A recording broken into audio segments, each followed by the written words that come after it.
I want to talk about your film because you Okay. have a Thank new you. film coming out, and I want to take some minutes so that people can learn about that because I think it's I had a chance to look at some of it, and it's a really interesting and I think important work again in this sort of moment. I want to actually talk for a moment first about not a cartoon but the photograph from a few days ago when there was the medical emergency in the Oval Office Mhm. and, the healthcare executive that collapsed.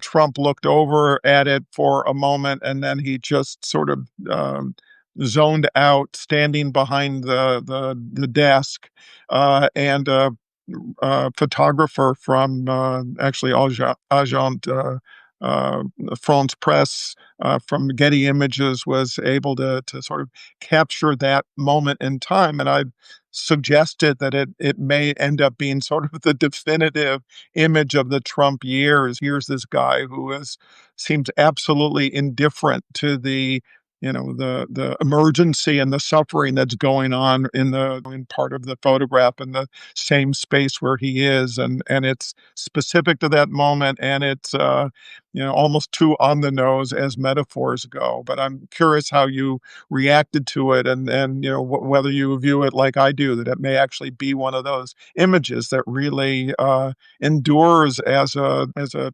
document. Mhm.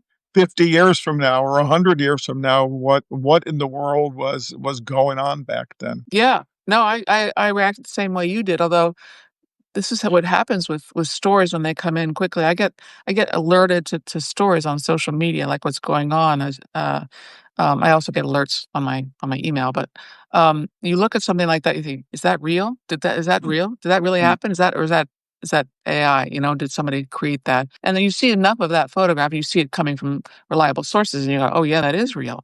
That did happen." And, you're right, it's so on the nose for him.